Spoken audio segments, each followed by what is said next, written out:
ফিতরায় গম, খেজুর, কিশমিশ প্রভৃতি খাদ্যদ্রব্যের জায়গায় যদি কেউ টাকা দেয় তাহলে এতে কোনো অসুবিধা আছে কি? কেউ কেউ জিজ্ঞেস করেন, কোনো মহিলার পেটে যদি বাচ্চা থাকে তাহলে পেটের বাচ্চার পক্ষ থেকে ফিতরা আদায় করতে হবে কি? ইবনে উমর রাদিয়াল্লাহু তাআলা আনহুমা থেকে বর্ণিত যে নবী সাল্লাল্লাহু আলাইহি ওয়াসাল্লাম মানুষদেরকে ঈদুল ফিতরের নামাজ আদায় করার জন্য বার হওয়ার আগে আগে ফিতরা আদায় করার নির্দেশ দিয়েছেন। বিসমিল্লাহির রহমানির রহিম, আলহামদুলিল্লাহি ওয়াসসালাতু ওয়াসসালামু আলা রাসূলিল্লাহ, আম্মা বাদ। সহিহ বুখারী খণ্ড নম্বর 1 পৃষ্ঠা নম্বর 204, অধ্যায় নম্বর 24, পরিচ্ছেদ নম্বর 76। ইমাম বুখারী রাহিমাহুল্লাহ লিখেছেন, বাবু সাদাকাতি ক্বাবলাল ঈদ, ঈদুল ফিতরের আগে ফিতরা আদায় করার বিবরণ। এখানে আজ আমরা দর্সে বুখারীতে সর্বপ্রথম আলোচনা করব ফিতরা দেওয়াটা কি, ফরজ, ওয়াজিব, সুন্নাত নাকি মুস্তাহাব। তারপর দ্বিতীয় নম্বরে আমরা আলোচনা করব ফিতরা কাদের পক্ষ থেকে দিতে হয়। তৃতীয় নম্বরে আলোচনা করব ফিতরা কখন দিতে হয়, ফিতরা দেওয়ার সময় কখন।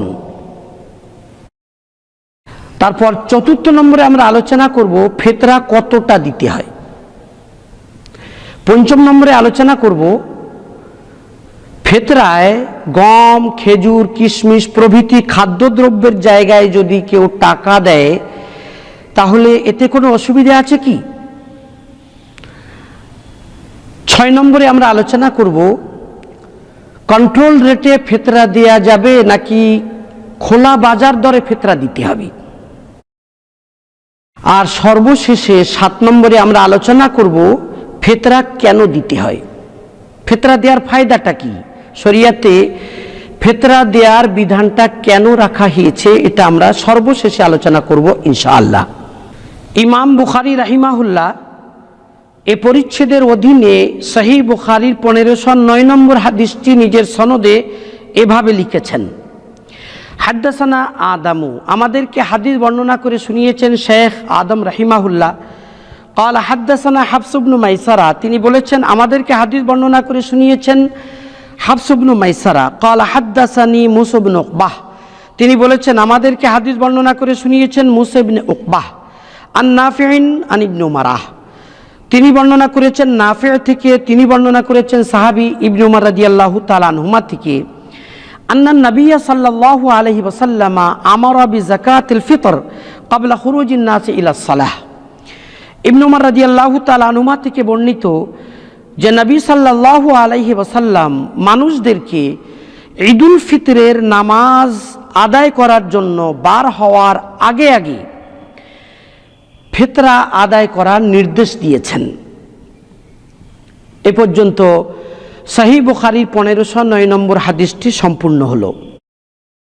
এই হাদিস থেকে আমরা প্রথম মাসআলা জানতে পারলাম ফিতরা আদায় করা ওয়াজিব। কেননা রাসূলুল্লাহ সাল্লাল্লাহু আলাইহি ওয়াসাল্লাম ফিতরা আদায় করার নির্দেশ দিয়েছেন, আর রাসূলুল্লাহ সাল্লাল্লাহু আলাইহি ওয়াসাল্লামের নির্দেশ দেওয়া মানে সেটা ওয়াজিব, জরুরি। অতএব ফিতরা আদায় করাটা ওয়াজিব, যদি কেউ ফিতরা না দেয় তাহলে গুনাহ হবে। ফিতরা কাদের পক্ষ থেকে আদায় করতে হবে এ সম্পর্কে মনে রাখা দরকার, যিনি সাহেবের নিসাব মানুষ, তার মানে সামর্থ্যবান, তিনি নিজের পক্ষ থেকে ফিতরা আদায় করবেন এবং নিজের নাবালেগ বাচ্চাদের পক্ষ থেকেও আদায় করবেন। বালেগ সন্তানদের পক্ষ থেকে ফিতরা আদায় করা জরুরি নয়। অনুরূপভাবে স্বামীর উপর নিজের স্ত্রীর পক্ষ থেকে ফিতরা আদায় করা জরুরি নয়। হ্যাঁ, যদি স্বামী স্ত্রীর পক্ষ থেকে ফিতরা আদায় করে দেন কিংবা বাপ বালেগ সন্তানদের পক্ষ থেকে আদায় করে দেন তাহলে এটা বাপের ইহসান। কেউ কেউ জিজ্ঞেস করেন, কোনো মহিলার পেটে যদি বাচ্চা থাকে তাহলে পেটের বাচ্চার পক্ষ থেকে ফিতরা আদায় করতে হবে কি? মনে রাখা দরকার, পেটের বাচ্চার পক্ষ থেকে ফিতরা আদায় করতে হবে না। এও মনে রাখা দরকার, যদি কোনো মানুষ ঈদুল ফিতরের দিনে সুবে সাদিকের আগে ইন্তেকাল করে তাহলে তার পক্ষ থেকে ফিতরা আদায় করতে হবে না। হ্যাঁ, যদি সুবে সাদিকের পর ইন্তেকাল করে তাহলে তার পক্ষ থেকে ওয়ারিসেরা ফিতরা আদায় করে দেবে। এরপর আমরা তৃতীয় মাসালা আলোচনা করছি, ফিতরা কখন দিতে হবে। এই হাদিস দ্বারা বোঝা যায় ফিতরা দিতে হবে ঈদুল ফিতরের নামাজের জন্য ঈদগাহে বার হওয়ার আগে আগে। এ সম্পর্কে সুনানে আবু দাউদের 1609 নম্বর হাদিসে আরও সুস্পষ্ট বিবরণ আছে। রাসূলুল্লাহ সাল্লাল্লাহু আলাইহি ওয়াসাল্লাম বলেছেন, মান আদ্দাহা ক্বাবলা আস-সালাহ ফাহিয়া যাকাতুন মাকবুলাহ ওয়া মান আদ্দাহা বা'দা আস-সালাহ ফাহিয়া সাদাকাতুন মিনাস সাদাকাত। কেউ যদি ফিতরা আদায় করে ঈদুল ফিতরের নামাজের আগে তাহলে সেটা হবে আল্লাহর কাছে মকবুল ফিতরা, আর যদি নামাজের পরে আদায় করে তাহলে সেটা হবে একটা সাধারণ সাদকা। এটা সুনানে আবু দাউদের 1609 নম্বর হাদিস এবং হাসান পর্যায়ের সহিহ হাদিস। এই হাদিস দ্বারা বোঝা গেল ফিতরা আদায় করার সময় হচ্ছে ঈদুল ফিতরের নামাজের জন্য বার হওয়ার আগে আগে। হ্যাঁ, যদি কোনো মানুষ ওজরের কারণে এ সময় ফিতরা আদায় না করতে পারে তাহলে নামাজের পরে হলেও ফিতরা আদায় করে দেবে। যেহেতু মানুষটি মাজুর, তাই আশা করা যায় আল্লাহ রাব্বুল আলামিন তার পক্ষ থেকে এটাকে ফিতরা হিসাবে কবুল করে নেবেন এবং এ দ্বারা সাদকাতুল ফিতরের ওয়াজিব ইনশাআল্লাহুল আজিজ আদায় হয়ে যাবে। ঈদুল ফিতরের কত আগে ফিতরা দেয়া যায় এ সম্পর্কে আমরা সাহাবা রাদিয়াল্লাহু তাআলা আনহুমের আমল দেখতে পাই। তারা ঈদুল ফিতরের একদিন কিংবা 2 দিন আগে থেকে ফিতরা দিতেন। সহিহ বুখারী খণ্ড নম্বর 1 পৃষ্ঠা নম্বর 205 অধ্যায় নম্বর 24 পরিচ্ছেদ নম্বর 77 হাদিস নম্বর 1511 ইমাম বুখারী রাহিমাহুল্লাহ এখানে লিখেছেন, ওয়াকানু ইউতুনা ক্বাবলাল ফিতরি বিয়াউমিন আও ইয়াউমাইন। সাহাবা রাদিয়াল্লাহু তাআলা আনহুমের অভ্যাস ছিল তারা ঈদুল ফিতরের একদিন কিংবা 2 দিন আগে থেকে ফিতরা আদায় করতেন। অতএব আমরা যদি ঈদুল ফিতরের একদিন কিংবা 2 দিন আগে থেকে ফিতরা আদায় করি তাহলে এটা সাহাবা রাদিয়াল্লাহু তাআলা আনহুমের অনুসরণ হবে। ফিতরা যারা গ্রহণ করবে তাদের জন্য এটা হবে সহজ এবং যারা ফিতরা আদায় করতে চায় তাদের জন্য এতে আছে আসানি। এরপর আমরা চতুর্থ মাসালা আলোচনা করছি, ফিতরা কতটা দিতে হবে।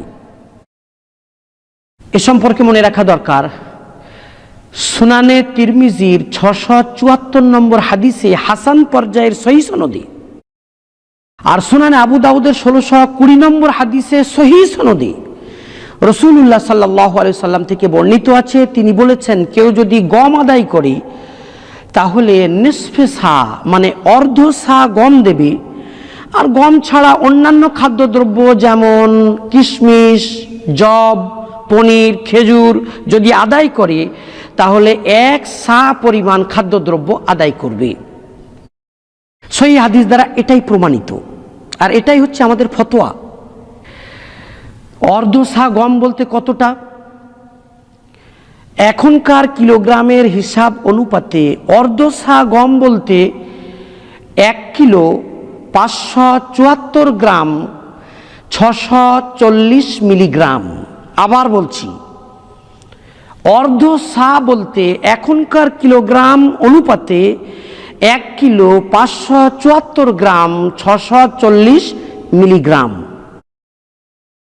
শেষেও বলে রাখি, যদি কেউ ফিতরায় অর্ধ সা গমের থেকে বেশি দেয়, 1 সা, 2 সা, 3 সা, বেশি বেশি নিজের সাধ্যমতো যদি দেয় তাহলে এটা আফজাল, উত্তম। আল্লাহ রাব্বুল আলামিন আমাদের সকলকে খুব বেশি পরিমাণে দান সদকা করা এবং নেক কাজে এগিয়ে আসার তৌফিক ইনায়েত করুন। এরপর আমরা পঞ্চম মাসালা আলোচনা করছি, যদি কেউ ফিতরায় গম, জব, কিশমিশ, খেজুর, পনির প্রভৃতি খাদ্যদ্রব্য না দিয়ে টাকা পয়সা দ্বারা ফিতরা আদায় করে তাহলে এতে কোনো আপত্তি আছে কি? মনে রাখা দরকার, বর্তমান যুগে এক শ্রেণীর মানুষ মিডিয়ায় আওয়াজ তুলেছেন, তারা খুব প্রচার করছেন নাকি টাকা পয়সা দ্বারা ফিতরা আদায় করা ঠিক না। মনে রাখা দরকার এটা ভুল ফতোয়া এবং 100% ভুল ফতোয়া। সঠিক ফতোয়া হলো যেমন গম, যব, কিশমিশ, পনির, খেজুর প্রভৃতি খাদ্যদ্রব্য দ্বারা ফিতরা আদায় করা দুরুস্ত, তেমনি টাকা পয়সা দ্বারাও যদি কেউ ফিতরা আদায় করে তাহলেও ফিতরা আদায় হয়ে যাবে, কোনো আপত্তি এতে নেই। প্রমাণ মুসান্নাফ ইবনে আবি শাইবার 10,371 নম্বর হাদিসে সহিহ সনদে বিশিষ্ট তাবিঈ আবু ইসহাক সাবিঈ রাহিমাহুল্লাহ থেকে বর্ণিত আছে, তিনি বলেছেন, আদরাকতুহুম ওয়া হুম ইউতুনা ফি সাদাকাতি রমাদান আদ-দারাহিমা বিকিমাতি তাআম। তাবিঈ বলেছেন, আমি সাহাবাদেরকে এ অবস্থায় পেয়েছি যে তারা রমজান মাসের ফিতরা আদায় করতেন খাদ্যদ্রব্যের দামের মূল্যে দিরহাম দিয়ে। দিরহাম মানে রূপোর টাকা, খাদ্যের বদলায় টাকা দিয়ে, রূপোর টাকা দিয়ে তারা ফিতরা আদায় করতেন। তাবিঈ বলছেন, আমি সাহাবাদেরকে অবস্থায় পেয়েছি। সহিহ সনদে যখন বর্ণিত সাহাবা রাদিয়াল্লাহু তাআলা আনহুম আজমাইন দিরহামের বদলায় অর্থাৎ রূপোর টাকার বদলায় ফিতরা দিতেন, তাহলে আজ 1400 বছর পর যারা বলছেন টাকা দিয়ে ফিতরা আদায় করা আপত্তিকর, আমি জানি না তারা কোন শ্রেণীর মানুষ। 6 নম্বর মাসআলা, ফিতরায় গমের বদলায় যদি মূল্য দিতে চায়, টাকা পয়সা দিয়ে যদি ফিতরা আদায় করতে চায়, তাহলে সরকারি কন্ট্রোল দামের ধর্তব্য হবে নাকি খোলা বাজার দাম হিসাবে অর্ধসা গমের যে দাম হয় সেটা দিতে হবে? এ সম্পর্কে মনে রাখা দরকার, ফতোয়ার কিতাবে সুস্পষ্টভাবে লেখা আছে সরকারি কন্ট্রোল দামের ধর্তব্য হবে না, কেননা একজন গরিব মানুষ ওই দাম দিয়ে তো খোলা বাজার থেকে গম কিনতে পারবে না। অতএব খোলা বাজার দাম দিয়ে অর্ধসা গমের যে মূল্য আসে সেই মূল্যটা ফিতরায় আদায় করতে হবে। ফাতাওয়া রহিমিয়া খণ্ড নম্বর 5 পৃষ্ঠা নম্বর 171 এ মাসালা খুব সুস্পষ্টভাবে লেখা আছে। পরিশেষে আমরা 7 নম্বর মাসালা আলোচনা করছি, ফিতরা দিতে হয় কেন, এর কারণ কি? এ সম্পর্কে আমরা সুনানে আবু দাউদের 1609 নম্বর হাদিস লক্ষ্য করতে পারি। আন ইবনে আব্বাস রাদিয়াল্লাহু তাআলা আনহুমা আন্নাহু ক্বাল ফারাদা রাসূলুল্লাহ সাল্লাল্লাহু আলাইহি ওয়াসাল্লাম যাকাতাল ফিতরি তুহরাতাল লিসাইম মিনাল লাগবি ওয়ার রাফাস ওয়া তু'মাতাল লিল মাসাকিন। রাসূলুল্লাহ সাল্লাল্লাহু আলাইহি ওয়াসাল্লামের চাচাতো ভাই ইবনে আব্বাস রাদিয়াল্লাহু তাআলা আনহুমা বর্ণনা করেছেন, আল্লাহর রাসূল সাল্লাল্লাহু আলাইহি ওয়াসাল্লাম ফিতরা ধার্য করেছেন দুটি কারণে। নম্বর 1, রোজাদার রোজা অবস্থায় যে সমস্ত অনর্থক কথাবার্তা ও ফালতু কাজকর্ম করে ফেলে, ফিতরার মাধ্যমে আল্লাহ রাব্বুল আলামিন রোজাদারের সেই সমস্ত ত্রুটিগুলোকে ক্ষমা করে দেন। সুবহানাল্লাহ। আর দ্বিতীয় কারণ হলো তু'মাতাল লিল মাসাকিন, গরিব মিসকিনদের খাবার ব্যবস্থা, বিশেষ করে ঈদুল ফিতরের দিনে, খুশির দিনে গরিব মিসকিনদের বাড়িতে যেন খাওয়া দাওয়ার ইন্তজাম হয়ে যায়। তাই রাসূলুল্লাহ সাল্লাল্লাহু আলাইহি ওয়াসাল্লাম ফিতরা ধার্য করে দিয়েছেন। এটা সুনানে আবু দাউদের 1609 নম্বর হাদিস।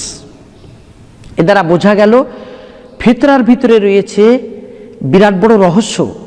ফিতরা দিলে রোজাদারের রোজার ত্রুটি বিচ্যুতি ক্ষমা হয়ে যায়, আর এ দ্বারা গরিব মিসকিনদের খাওয়ার ইন্তজাম হয়ে যায়। আল্লাহ রাব্বুল আলামিন আমাদেরকে কি সুন্দর একটি দিন অনুসরণ করার তৌফিক দিয়েছেন। ফালিল্লাহিল হামদ। রব্বানা তাকাব্বাল মিন্না ইন্নাকা আনতাস সামিউল আলিম ওয়া সাল্লাল্লাহু আলা নবিয়্যিল উম্মিয়্যিল কারীম।